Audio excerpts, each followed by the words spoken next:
Hi friends, શું તમે ગુજરાત ગવર્મેન્ટની સ્પર્ધાત્મક પરીક્ષાઓની તૈયારી કરી રહ્યા છો? તો તે માટે તમને યોગ્ય માર્ગદર્શનની જરૂર તો પડશે જ. તો હું તમારી કેરિયર બનાવવામાં તમને મદદરૂપ બની શકું તેમ છું. હા, હું અહીં લાવી છું તમારા માટે એકદમ બેઝિક રૂપથી મેથ્સની ટ્રિક્સ, ગુજરાતી ગ્રામર અને કરંટ અફેર્સના લેક્ચર. તો મારી ચેનલને લાઈક, શેર અને સબસ્ક્રાઈબ જરૂરથી કરજો, જેથી કરીને જે લોકોની પાસે માહિતી મેળવવાનો કોઈ સ્ત્રોત નથી તે લોકો ઇઝીલી આ માહિતી મેળવી શકે. તો ચાલો શીખીશું આજે આપણે. જો એકમના અંકોનું એક હોય તેવા અંકોના ગુણાકાર, એટલે કે 21 ગુણ્યા 31.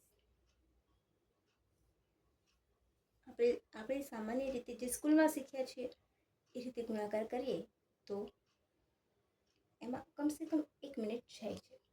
ડન. તો સૌથી પહેલાં શું કરીશું? એકમના અંકનો ગુણાકાર. ડન. હવે દશકના અંકોનો સરવાળો. 3 + 2 5.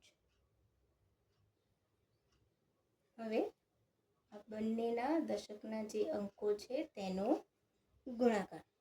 3 × 2 = 6. ડન.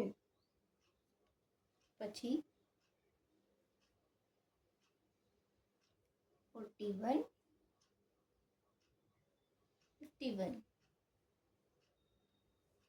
સેમ. 1 × 1 = 1. 5 + 4 = 9. 5 × 4 = 20. ડન. બોલો, તમારા મનમાં છે બીજો કોઈ ગુણાકાર? હવે લઈશું આપણે 31 × 61. સેમ. 1 × 1 = 1.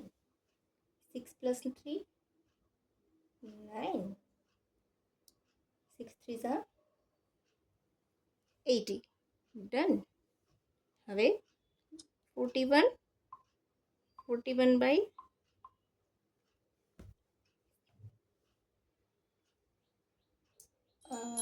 ચાલો તમે જ બોલો કોઈ નંબર. 61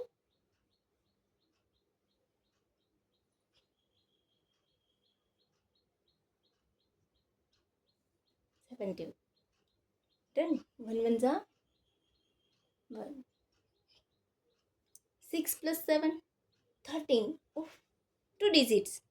તો નો પ્રોબ્લેમ. 3 મૂકો. 1 કેરી ઓન. 7 × 6 = 42. 42 + 1 = 43. ડન. હવે 91 × 81. Done. 1 × 1 = 1. 9 + 8 = 17. 17 7 1 carry on. Done. 9 8 = 71. 72. Sorry. 9 8 = 72. 72 + 1 = 73. Done. Same.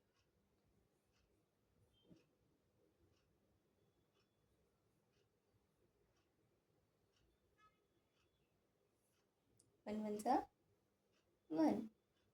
7 + 9 = 16. 16 1. Carry on. 9 7 = 63. 63 + 1 = 64. Done. તો ઇઝી છે ને મિત્રો? બસ આમાં થોડી પ્રેક્ટિસની જરૂર હોય છે. તો આશા રાખું છું કે તમે પણ આવી રીતના પ્રેક્ટિસ કરતા રહેશો અને નીચે કમેન્ટ બોક્સમાં જરૂરથી કમેન્ટ કરજો કે તમને મારું લેક્ચર કેવું લાગ્યું. Thank you.